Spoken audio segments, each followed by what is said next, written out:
So here, compost is really the best additive we can have.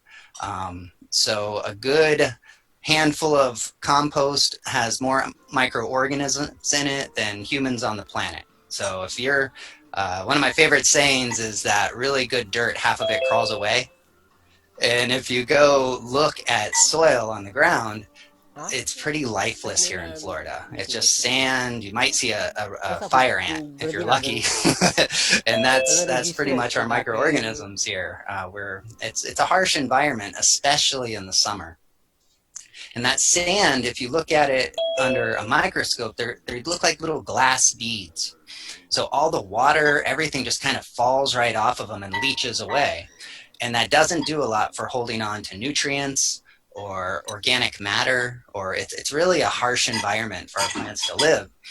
So I like to add about 2 inches of fresh compost to every garden bed per season. Now that's a lot, but what we're trying to do is get our organic matter up to about 1%. If you have 1%, you're doing really good in Florida, but really up north, you're looking at like 2, 3%. But here, everything just breaks down so fast. So in a tropical environment, you're going to break down about 4 times faster than a temperate environment.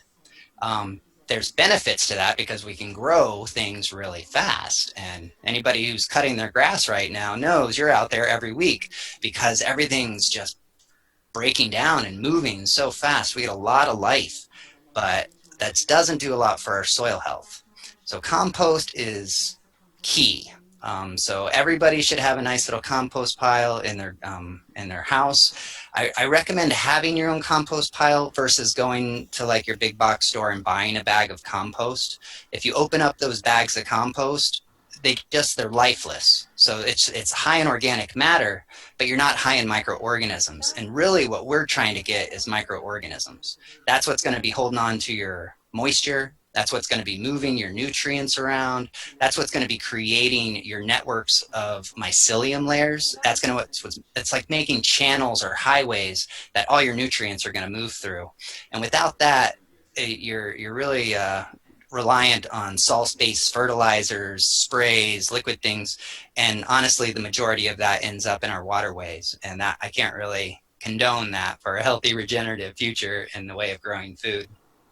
So just find out a little 3 foot by 3 foot area in your backyard. It's really easy. You don't need to invest in really anything. And then it's all just a matter of putting 4 parts carbon to 1 part nitrogen. That's four parts leaves to 1 part kitchen straps. And if you want to see a big thing on how to make a compost pile, you can look at terrymeir.com. I have all sorts of videos there of like how to make compost piles, how to make free digesters, how to make free biochar. So all these things that you can use for your gardens are basically free and pretty easy to make in your backyard. A little bit longer than the scope than I have with you right here, but very easy systems to make. So everybody start with a compost pile, build up the organic matter in your garden beds. I would recommend picking permanent beds because really we're looking at building up that organic matter and that takes time. So you're just going to add those 2 inches every single growing season, adding to the rich, dark soil in our garden beds. And those organic matter, those microorganisms, that's what's going to be holding on to the moisture and the nutrients in your soil. That's going to be so important in the summertime. If you've ever gone to the beach in like the middle of August, it takes about 15 minutes until it's just miserable. And you can imagine how the plants are feeling out there. So they get sunburnt, they dry out, and you can watch all your plants just shrivel in a day. And if they don't have that soil water retention to really hold on to, it's going to be a short gardening season for you. So my next suggestion on the soil is biochar. And I don't know if anybody's familiar with this additive. It's basically wood that's been burnt in an oxygenless environment. So what happens, it's like charcoal basically. So what's left is just the carbon. And what this looks like under a microscope is lots of tunnels and holes and spaces for all those more microorganisms to live. And it's kind of the opposite of the sand particles that we get here in Florida. So we want to add like a bunch of space for these microorganisms to live in, for this water to store in. And that's what we're trying to add into our soil. So biochar, there's a video on terrymeir.com on how to make some free biochar. It's basically if you make a big fire and then put it out really quick, like if you smother it with compost, what's left is going to be beautiful soil additive. And that's, there's a video there to check out if you want to make some biochar. I've done beds with biochar and without biochar, and I'll get a 25 to 40% increase in yield in a biochar bed. So it's definitely worth, and you can buy biochar. It's kind of expensive and it's free to make. I'm sure everybody's got a pile of wood to get rid of, and it's kind of hard making a fire in Florida in the summer, but it's definitely worth it for your gardens. So after we have added our 2 inches of compost to every garden bed in the summer, the next most important thing is mulch. And mulch, I can't begin to stress the importance of good mulch in a garden. And that's going to be for 5 reasons. We're adding that mulch for 5 all very important reasons. The first one, we're protecting those microorganisms. So we've created all this home for these microorganisms. We've introduced this space for the microorganisms. And if you just leave that bed open and the sun shines on that for a day, you're basically going to cook them in a day. And that's going to be counterproductive. The second one, you're going to cover up all those weeds. Like I was saying before with cutting the grass, weeds grow pretty fast in a Florida summer. So you'll have a hard time keeping up with the garden. You'll be out there pretty much every day pulling weeds. With the mulch, you add a good 2-3 inches of mulch in there, and it's going to stop those weeds from sprouting up. And that's really going to help you stay on top of it in the summer. The next one is, of course, moisture.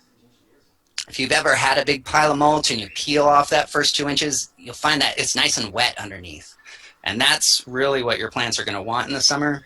If you just leave it bare open, you're going to return back to sand very quickly. And I've seen houses torn down where under the house, they'll pull the pads off. It's like this beautiful dark earth, and it takes about a week for that to turn to sand. So it's amazing how fast that soil will break down here in Florida. So it's really, really important. The next reason would be organic matter. As that wood breaks down, you're adding organic matter into the soil, and that's super helpful in Florida soils. A lot of this is Florida specific, but organic matter is always helpful. And then, of course, my favorite reason to add mulch, it looks really good. You know, a nice, well-mulched garden looks good. It feels good to walk out into it. And I feel the better that a garden looks, the more you're going to want to be in it. So it's, I think aesthetics works a lot well with productivity of a garden. So definitely keep a nice healthy layer of mulch. You can use a lot of different kinds of mulch, from living mulch. I like to plant comfrey in each one of my garden beds. Now, comfrey is a deep-rooted dynamic accumulator. So it has a root system that'll go from 1 to 3 feet down into the soil, and it's going to mine nutrients and pull them up into the leaves. And then about once every season, I'll take all those leaves and just cut them off at the base and then use that as a mulch all through the garden. So it's just going to feed feed all the plants, cover up the soil, and then mine up more. You really can't kill them by cutting the leaves off, and they're just going to grow right back. So you're actually growing your own mulch right in place in the gardens, which is really wonderful. That's comfrey. Another one, you can use Mexican sunflower or Tithonia. That's another one where it's one of the few plants that have a high phosphorus content in the leaf. So you grow this plant, one, it makes a beautiful like sunflower, which is always nice, makes a nice hedge, and then you simply coppice that, cut that in the beginning of your season, take the leaves off and mulch with that, and you're actually feeding your plants with a high phosphorus fertilizer. So that's an easy plant to grow, looks great, and makes a great mulch. And if you can't find any of that, you can always use wood mulch. Now wood chips are a little tricky, because as wood breaks down, it actually locks up nitrogen. So in that process, you can actually lock up some nitrogen. But now if you're adding 6 inches to a foot of compost or of mulch, you're going to overcome the locked up nitrogen with the breaking down wood mulch. So if the question is ever to add wood mulch or not add wood mulch, definitely add it and add lots of it, especially in Florida. I like to use wood mulch on my paths, especially because I find that ends up feeding the garden beds themselves, and use like a lighter mulch on the beds so you don't smother your seeds. So let's see, wood mulch, and you can always go to your tree trimmer companies in your area, especially in the people in like Orlando and Tampa. Just find where your tree trimmer trucks are when they're in your neighborhood, and just say, could you dump a load of wood chips here, because they have to pay to dump that anyway. So they'll usually just dump a truckload right on your property, and then just get to spreading. One truckload will last you pretty much the whole season on a residential property. We go through literally tons every year on our project, and we love every bit of it. So definitely mulch. Our next topic is irrigation. And in Florida, this is a real important one. So we get most of our rain in the summer. So we get a lot of rain, but when we get it about 2-3 inches at a time.